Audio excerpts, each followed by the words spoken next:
The inverse function, introduction through an example and exercise solution hints. Now back in investigation 6, if you want to read through that you can, but we have enough information here to move forward. The formula c equals 2 pi r gives the circumference c of a circle in terms of its radius r. This means that given the radius, by using this formula you can find the circumference.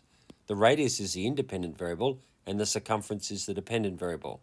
Now it's similar to x and y. We've got y on the left, x on the right. X is the independent variable and y is the dependent variable. So in this situation, c equals 2 pi r. We give any value to r and we find a value for c. So r is the independent variable and c is the dependent variable. If you were given that the circumference is equal to 10, how could you find the radius? And if you were given the circumference is equal to 15, what would be the radius? It's the same. Okay, so if it's 10, instead of putting r in and finding c, they're saying, why don't we put a 10 in there and find r?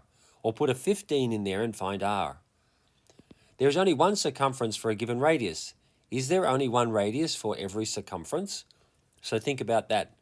If we give a value of r, we have one value of the circumference. If we put in a value for the circumference, do we get only one value of r? Of course we do. So here's a summary. A one-to-one function f that maps a onto b will have an inverse function, and this is the notation f to the minus 1 that maps b onto a. If the function equals y, then f to the minus 1, the inverse function of y, is equal to x. Let's use these, it says, consider this example using the mapping diagrams. Now remember, this is the independent variable here. We choose the one, we put it into the function, and we get the outcome here, the dependent variable. Now what we're saying is, when you use this notation and you see what's inside the bracket, it is actually the reverse of what we did when it was f. Now it's f to the minus 1, we're actually going the other way, as we saw with the radius and the circumference. So generally, the circumference equals 2 pi r, and you put the r in. Well, we could put c in and find r, as we saw just previously. Here, f is a one-to-one function from a to b. Now remember what a one-to-one function is. That's also up here. A one-to-one function is that for every value you give to the independent variable, there's only one value that you can have for the dependent variable. The inverse relation, f to the minus 1, is a function that maps every element of b onto its corresponding element from a. For example, this function, when you put a 1 in, you get a 6. When you put 1, you always get a 6. Therefore, using this notation, it's the opposite. So you put a 6 in here and you'll get a 1. What is the value of the inverse function here at 18? Can you explain its meaning? Okay, so we're going to use this mapping here, and it says 18. So we look at 18, that's going to equal 3. Because we're going the other way. It's got the minus 1 at the top, right? If the image of x through f is y, what is the image of y through the inverse function? Well, it must be x, right? Example 10, the graph shows a function f. We've got y here, x is there, that's the function.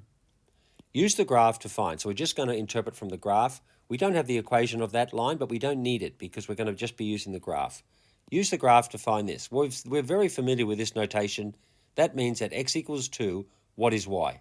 What is the function value at x equals 2? So we go 2, go all the way up, and we've got 5. That's why they've got the answer here. Remember, that's their answer in the book, and that's the answer, and that's their explanation. Now, number 2, f to the minus 1. We've got the minus 1 up there this time, so we're going to go the other way. We put in the value of y equals 9. So we go to 9, and then we go across, and what's the value of x? It's 4. That's why they've got a 4. Now, their explanation. Let's go back to 1. This is what you're familiar with. X equals 2 is mapped onto y equals 5. So I think we've got that. In this case, we're going to go the other way now. When you see that minus 1, what's in here is what used to be on the left-hand side, the y value, and we put it in here, and then we get the x value. Okay, so we put it in like that. Let f to the minus 1 of 9 equal b. This is equivalent to, okay, this is a good equivalency here. You've got that. The meaning is that, because all it is, when we take away the minus 1, we're changing the places of the b and the 9, and it becomes what you're familiar with. Okay, what would you put in to get 9 on the function? What would you put in there? Oh, would you put in a 4? That's why it's 4. Or you can just use it directly like this. You don't have to go through this step. You just go to this one here. You look up 9, go across, and just read it straight down. And that means the point is 4, 9, so b equals 4. Now let's have a look at b. It says solve the equation f to the minus 1 of a equals 1. Now this will help because we've already got an equivalency over here.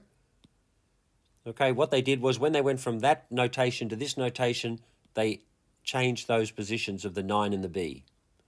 So if we've got that, what we're going to do is just make it f bracket 1 bracket equals a. Okay, and that's what we're used to. So we just look up x is 1 and we find that a is 3. Okay, so you see that step? Look, to understand this one, you need to go back and look at the relationship between that and that. If we want to go from this to just the function without the -1, we have to interchange these two. So it's going to be f bracket 1 bracket equals a. And that's what we're used to. We just look up 1 because the bracket, when you've just got the f without the -1, it's just your normal x. Go up there and we get 3. That's why the answer is 3. The equation f to the -1 of a equals 1 is equivalent to the equation a equals f to the 1. Okay, that's similar to that. And is also equivalent to the point 1a, lying on the graph of f. Because we're talking about a point on the line, so one of those values must be a y value and one must be an x value. Remember, it's in this form here that we can identify it more readily because we know this form, which is this form. The b is x and the 9 is the function or the y value.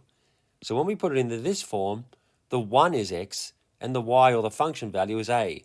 And that's why the point is 1a on this line. Exercise 5G. 1. For the functions b, c, and d from exercise 6, that's b, c, and d, a was the circumference one which we did at the beginning of this video. But they'd like you to look at b, c, and d. You have to actually write that as an equation, write that as an equation, and write that as an equation. And then that'll give you a better idea what it is. And then A, explain why each has an inverse function. B, find the formula of each inverse function. So once you find the formula as it is, then you have to find the inverse function formula. Sounds like a lot of fun, huh? Just for those who think this is a little bit difficult, just go back to the beginning of the video and relook at that. They've given c equals 2 pi r, and then they wrote the inverse function. You can do the same for b, c, and d. 2. State which of the following functions has an inverse, giving a reason in each case. What we're looking for is one-to-one functions, one-to-one functions. So these lines should have whatever that number is, it should go to only one number on the right for it to be a one-to-one function, as we saw in the examples. So look at that one. Look at this one here. Go back and have a look at what they defined a one-to-one function was at the beginning of the video or in the textbook. See, this function equals x plus 1 maps a equals -2, -1, 0, 1, and 2 onto a set B. So for each of these numbers, do we have a unique number after we put it through the function? So we put a -2 in here, we get -2 plus 1 is -1. A -1 in there makes it a 0. We put a 0 in there, we get 1. Put a 1 in there, we get 2. And we put a 2 in there and we get 3. Are they all unique solutions for each of these numbers? D. Now this function, we've got an x squared now, so that could make it a little bit more interesting. It maps these numbers, this set of numbers here, -1, 0, 1, and 2. You put those numbers in this function, and what we said was for each of these numbers, you must have a unique solution from this function here. So the output of that function must be unique. You can't have the same number twice when you put these in. If you put these numbers in here and you get two numbers the same, then it's not one-to-one. 3. The diagram shows a function f.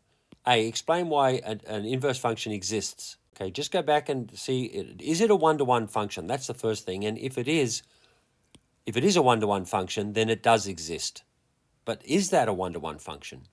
Is there only one number from here that equals one number over here? Write down the values of these.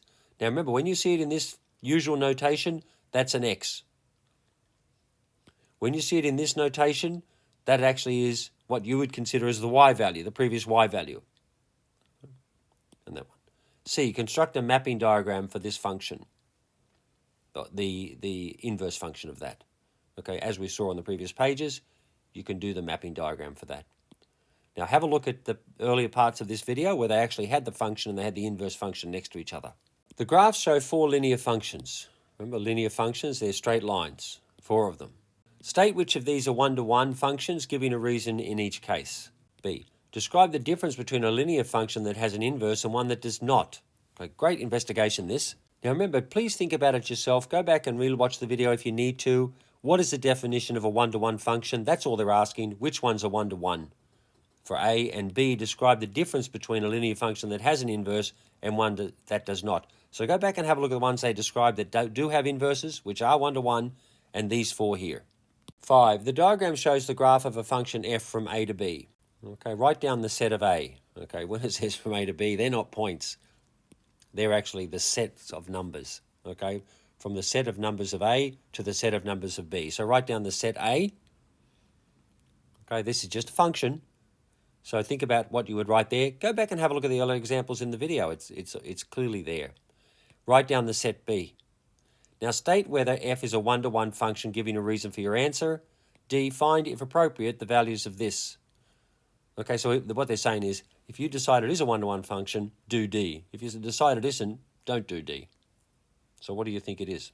Question 6. Determine whether the following statements are true or false. A many-to-one function does not have an inverse function, and any linear function has an inverse function. The best way to approach this is think of some examples that support your answer. Try not to just look it up in the back of the book. You're not going to learn anything from that. Well, you might learn something from it, but it's better to think about it. You'll feel a lot better. So a many-to-one function, what is a many-to-one function? Go and have a look at what some equations are that are many-to-one, and all linear functions. Have a look at different linear functions. We saw some back, I think it was the example, question number 4. Yep, it was 4. So go back and have a look at those linear functions.